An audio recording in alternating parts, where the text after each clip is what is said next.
See, I yelled again.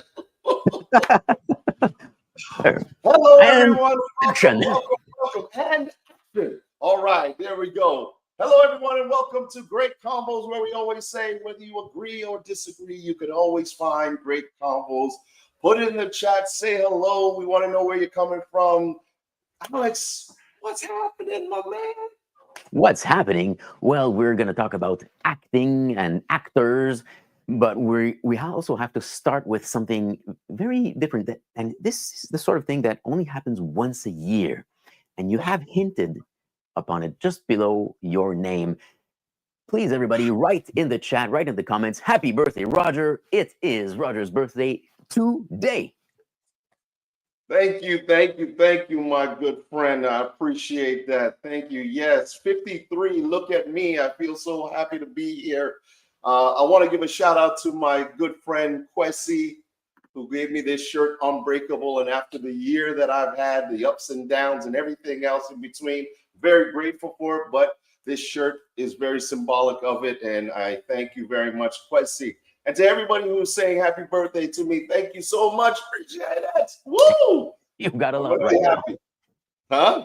There are a lot of them coming in. Now, please keep man. the comments coming in, not just to say happy birthday, but as we are speaking, because this is completely live, you can let us know what you think, or if you have any questions, put them in the chat. Because, Roger, what are we going to talk about today? Yeah, Alex, we have been talking all season about how your voice has power, and we thought about it from the perspective of actors. I mean, everyone has their favorite actors, and if you do have a favorite actor, please put it in the chat as well for us.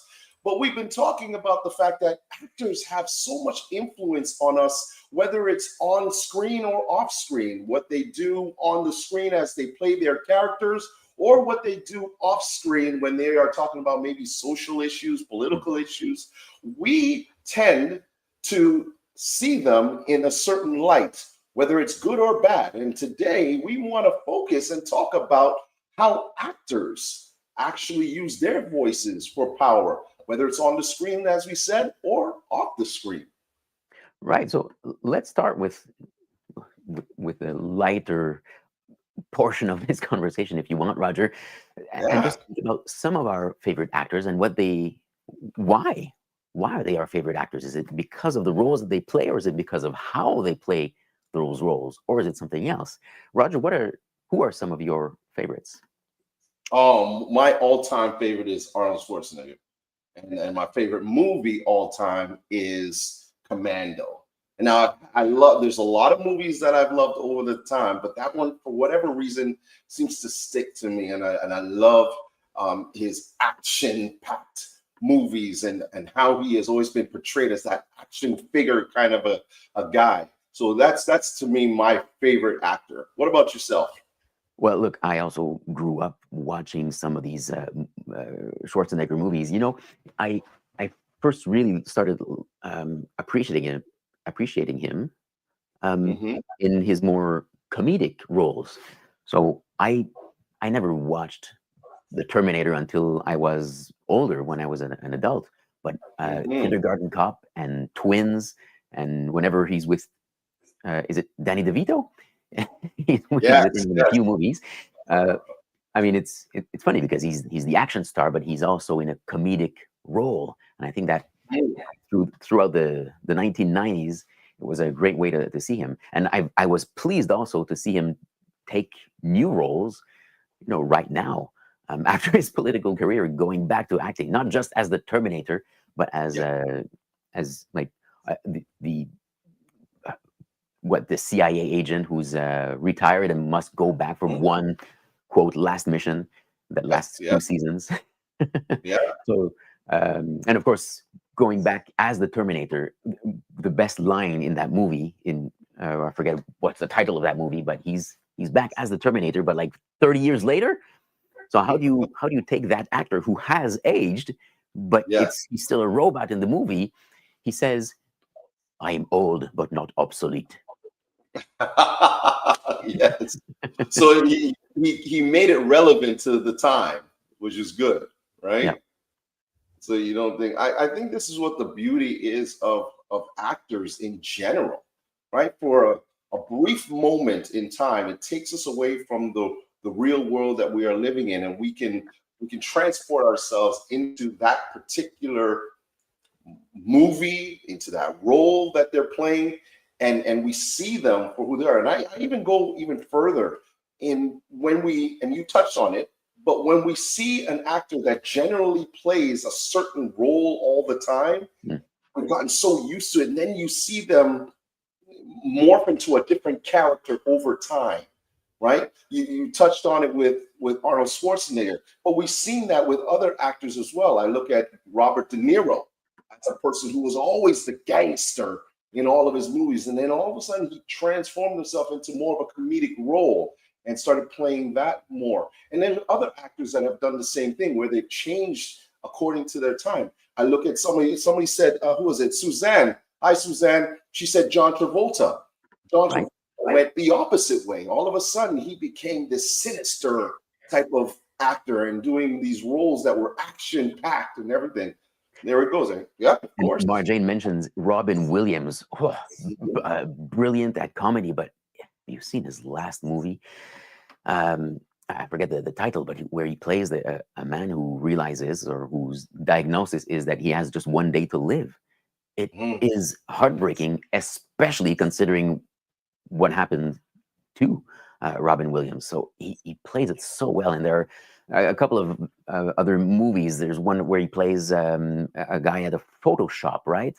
Or oh man, so really able to go deep into the serious roles. So that's probably one reason why I would like a particular actor, when you realize that he's able or she's able to do really different roles. Yeah, I look at even a person like Denzel Washington, who has done multiple roles throughout his career. But the one that stands out now is when he turned into a bad character, a bad guy in Training Day, right? And he was the bad cop in that movie, and how he acted. Like, so many people looked at him and said, my goodness, wow. I mean, I watched you all these years playing these beautiful characters, and then you went sinister on us. So sometimes we look at some of the characters, and this is where I'm going to ask you the question. Do we, number one, from that perspective, do we associate actors in certain characters and say, oh, I can't see them any other way but this? Yeah, well, a great example would be almost any actor who has a long-standing role in sci-fi. I'm a Star Trek fan, as you know, Roger. So Yes. I can't see. It's difficult for me to see Sir Patrick Stewart as anyone else than Captain Picard, although he has done Shakespeare and very important roles apart from being the captain of the USS Enterprise. But still, he and other Star Trek actors are seen as their characters. Is it because they are that character for a very long time, or is it because they are very, very well known for that role? Well, I think it's a little bit of both. I think that we get so used to seeing them in those roles that that's all we can see them as. Now, that's the beauty of acting. That's their role, is to act. And sometimes they are on TV series for a long period of time. And you look at shows like, what was that, Criminal Minds, and other shows that have been on TV for a long period of time. And we've gotten used to associating those characters or those actors with those characters. And that happens sometimes. And so it becomes a little harder when the actor decides, I got to change into a new role. I'm going to give you an example of one right now. We were talking about this as well. Dwayne "The Rock" Johnson. Many of you might know him as The Rock from WWE. He went on to do many movies. In the beginning, he was trying to find himself, and he was doing anything that he could. And then he found himself in that niche. Hey, I'm a big guy. I'm a muscular guy. I'm going to do the acting roles. And he went into acting, and then people started seeing him as the acting or the characters that are doing much of the action roles. Now he's all of a sudden, if anybody has seen it, you put in the chat, if you've seen the recent pictures of The Rock, where he has lost a considerable amount of weight after just doing a movie about MMA, where he put on 40 pounds and was just like, oh, beast. And all of a sudden, he's like this small, right? He went, And it's like going from that to this. Yeah, from this to that right there. Yeah, I'm saying it. But you see how they have to also manipulate their bodies and to take on roles. There's so much that they have to do that we don't actually see or even understand. Right. I think it was Anne Hathaway in a movie based on the musical Les Miserables. I guess they called the movie Les Mis. She completely transformed in order to become the character of Fantine. It was amazing, almost gut-wrenching to see to what length an actor or an actress can go to become that character. By the way, I just said that. Can I just step in for a second with that point? How many times have we seen actors go so deep into maybe a sinister role that they have to play that they themselves have to take some time to get out of that, right? In their real life, they have to actually take the time to get out of those roles, right? Heath Ledger, apparently, when he portrayed the Joker in The Dark Knight. Oh man, he was scary good. Like he was so believable. Man, I thought you would make bad dreams about this for weeks after seeing that character, and you had to become that. Yeah. So, by the way, we have a lot of names in the comments, but they are almost all men. There's, I think, one person mentioned Meryl Streep, but apart from that, we've got only males. What's going on? Yeah, where are our female actresses and stuff? Yeah, it's true. But let's flip that around now, Alex, and let's talk about the real meat of it all. When does an actor, I know they say this actor is everyone, but we'll say actor or actress. When do we turn around and we sometimes take what they've done on screen and label them in terms of how we see them, and not from the perspective of them as the character, but who they are as human beings? When does that happen? When we say we can't differentiate between the character and the actor. Oh, I can't believe he played that role. I hate him, or I hate her for playing that role. I'm never going to support her again. Right? Like a Hitler or someone like that. If somebody plays those roles, or someone, Charles Manson, a character that has been despised in history in some way, shape, or form, and then we look at that actor or actress and we go, how dare they play that? I'm never supporting them again. Right. So, in other words, we can dislike a particular actor because of the role that they played. I wonder if the opposite is more true, that we might put an actor on a pedestal and think, oh, they're such a good person because they've played these roles. No, I have no idea what Tom Hanks is like in real life, but he's such a great actor, and usually all his roles are like lovable characters. As far back as Big, when he plays a 13-year-old boy who suddenly becomes 30 or something like that. He just wants to be big. He's just a fun character, and when he plays almost any role, you just want to like him. So when you see him on the street, you might think, oh, this is Tom Hanks, who has played so many great roles while I was growing up, and he's still so good. But maybe you might be surprised. I don't want to pick on him because I have no idea, but you might be surprised to realize or to learn that some of these very loved actors maybe are not very lovable in person. And that's the other part. And you know what? I want to put it in the chat. I want our loyal listeners again to put it in the chat.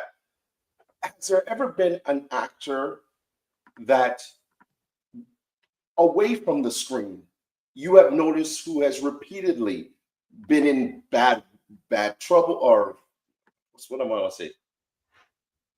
hot water. That's what I want to say. In hot water, they are constantly treating fans or other people like they are trash in some way, Mhm. shape, or form. Is there people? Oh, look at that! We got Charlie Sheen that came up right away, right? So put it in the chat if you know of actors or actresses that have been in that unforeseen light. Yeah, and we don't. We did a little bit of research just before the show, looking at Yeah. who could we find, and I don't think we want to name all the names that we found, because we don't know really, and you can do that research anyway. But Charlie Sheen is one name that comes up, and might Bill Cosby be another, where you think, oh man, I really love the Cosby Show, but now every time I watch it, I think that there's that womanizer and Yeah. criminal. Can I really watch his show anymore without thinking about what he did in real life, off screen? Robert Downey Jr. comes to mind with all the problems he had. But then again, we look at that and we say, look at what he did. We're back into that whole thing about society where we say, everybody should get another chance. And Robert Downey Jr. is a perfect example of that, going on to become Iron Man and really transforming his whole career after all the trouble he went through. We as the audience, we tend to look at these actors as on a pedestal, and we say they can do no wrong, but they're human.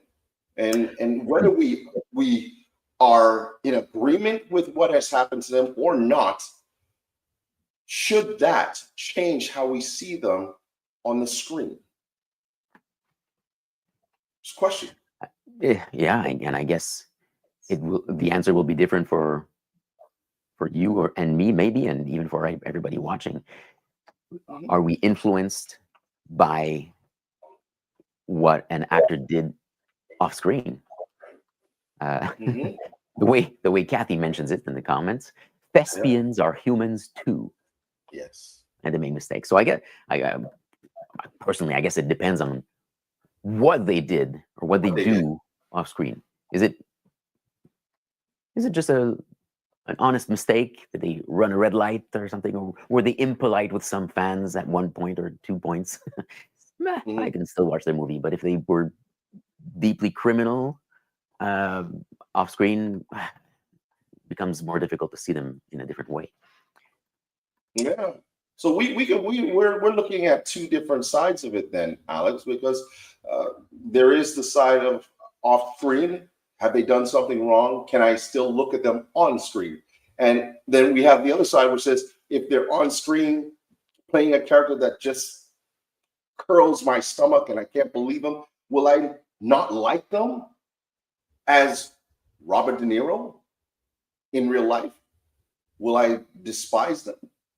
And I think this is where what the Great Convos is all about here is, when do you decipher the character from the person? In either way.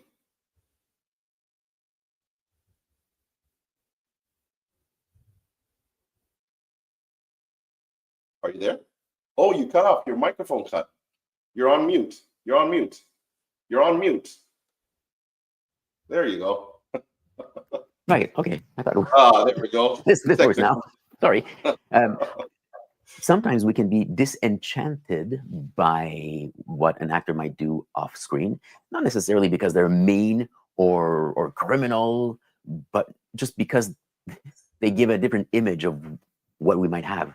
Okay, let me introduce this by showing you a clip from the Golden Globes of 2020.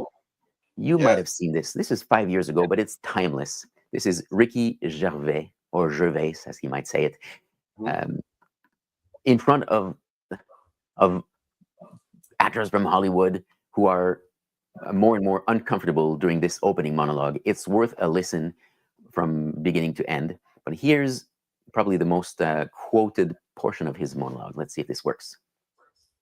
You're in no position to lecture the public about anything. You know nothing about the real world. Most of you spent less time in school than Greta Thunberg. So if you win, right, come up, accept your little award, thank your agent and your God, and okay? So I muted just in time, I think. You did it perfectly, man. We worked on this, so that's good. So his message here is, you're an actor, just accept your award, and that's it. You don't need to lecture us. So this is a great question. I think this is a question that we can leave with us too, with both of us, but also with anybody who really wants to continue the discussion. Right. These popular actors have a platform. Mm-hmm. Could they use it for something that has nothing to do with their work as an actor? It's a hypothetical question, but you could also answer it if you want, Roger. Yeah, I mean, I think that at the end of the day, like any celebrity, whether it's sports or as actors, it gives them a chance and a platform to talk about things that maybe the regular person won't get the attention or be able to StreamYard it across the globe. And whether you agree or disagree on what they're talking about at that particular time, I still believe it's a wonderful thing that they have the opportunity to do that. And we're human, and we should be able to voice our opinions on things. We talked about that in previous episodes. But at the end of the day, I don't see anything wrong with that. And if I agree or I disagree with it, then that's on me to do. I think we've lost our Facebook audience, and maybe it's because we weren't allowed to show that particular clip. We'll have to investigate.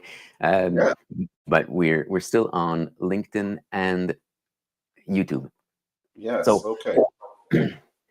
I mean, I have a friend who is a musician. He's on stage, and during one of his shows, he said something that to me was totally off topic and inappropriate, because he's there to give a show and to make us dance and party. And I'm like, why go into politics now? What's your point? And he shared to me in later on, I have this platform. I'm blessed to share in front of audiences all over the country, and there's something that I truly believe. So I will share what I think needs to be said. And if that costs me some audience, or if I get some hate because of it, well, then so be it. Yeah. So they put their ground on how they feel, regardless. Yeah. Right? I don't think it was wise for him to do it for various reasons, but hey, more power to him if he thinks it's the right thing. Yeah. Again, it's entirely up to that person what they end up choosing to do. But they know that they have that platform, and they're willing to take the chance of speaking on something, right or wrong. And but actors have that innate ability to put us into their world for 2.5 hours, for us to enjoy or cry, or have whatever type of emotion in that moment. But they also have the ability to make us feel right or wrong, whether we like them or not, based on a character or based on who they are as a human being. Either way, their voices matter, and it's influential on society as a whole. What do you think? No matter what you and I believe, Roger, these actors will continue their work as long as artificial intelligence is not able to replace them. They will continue. And some of them will use that platform to,